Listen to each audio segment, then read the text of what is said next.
Je voulais aussi profiter pour parler d'un groupe de personnes dans le corps du Christ là. Nous qui donnons les prophéties souvent là. J'ai dit, oh, quand on donne les prophéties négatives sur les gens là, pourquoi on veut forcément que ça n'a qu'à se réaliser? Pourquoi on n'a qu'à dire que Dieu nous parle? Et quand Dieu te montre que c'est mauvais là, c'est pour que la personne n'a qu'à prier pour que ça n'arrive pas. Mais souvent même quand on donne prophétie là même là, on donne ça comme on a envie que ça se réalise. J'ai une connaissance, elle était enceinte. Et pendant qu'elle était enceinte, il y a une prophétesse qui lui a donné la parole que sa grossesse là va passer. Mais ce que la prophétesse a ajouté dessus, qui fait bizarre, c'est que la prophétesse dit la grossesse ne va pas rester. Et la prophétesse ajoute que même si tu pries, ça ne va pas rester parce que c'est un décret de l'Éternel. Eh maman, l'Éternel même son décret même est étonné. La fille s'est repentie, elle a demandé pardon à Dieu. Que Dieu, il faut avoir pitié de moi. Je sais que c'est péché, mais il ne faut pas me laisser tomber. Dieu lui a pardonné. L'enfant n'est pas mort, la grossesse est restée.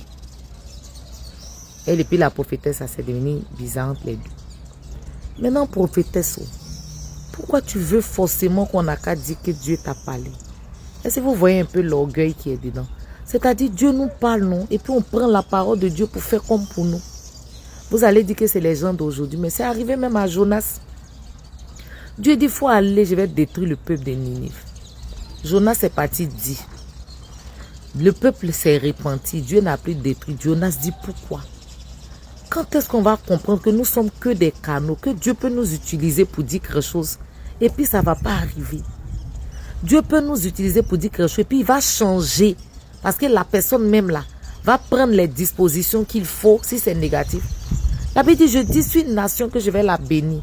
Mais si cette nation-là se détourne de ma voix, cette nation-là ne fait pas ma volonté. Moi, l'Éternel qui avait dit, je vais la bénir là, je ne vais plus la bénir.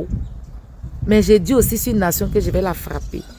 Mais la personne la court rapidement, la personne se met à genoux, la personne commence les moments de jeûne pour dire, hey, Seigneur, pardon ça.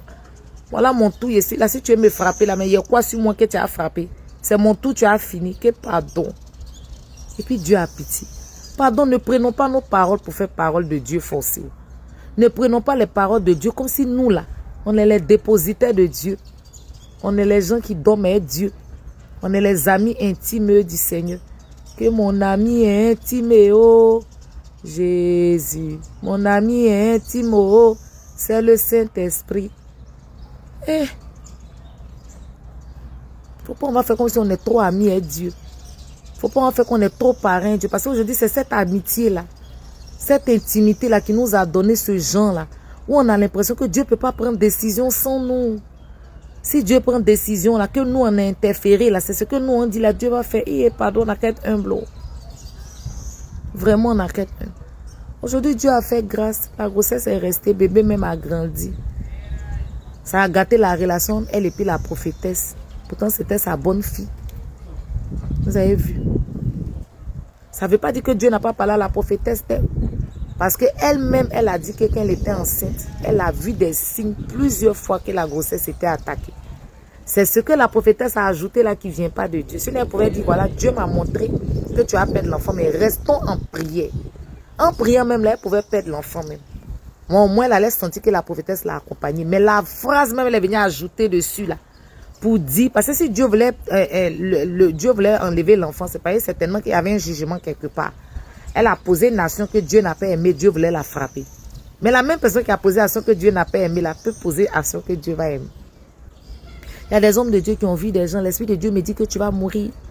L'Esprit de Dieu me dit qu'il va t'enlever. Mais quand tu as dit ça à la personne, il ne va pas derrière pour prier. Il ne veut pas que Dieu l'enlève. Il dit, Seigneur, pardon. Je ne suis pas le seul pécheur de la terre. Il faut avoir pitié de moi.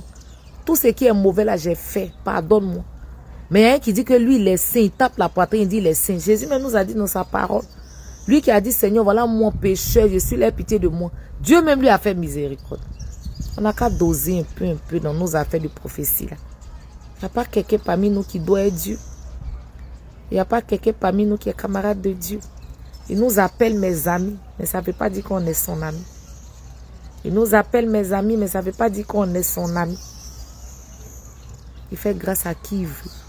Il nous montre juste qu'il veut une relation, lui et nous. Donc, allons-y doucement un peu, les camarades de Jésus.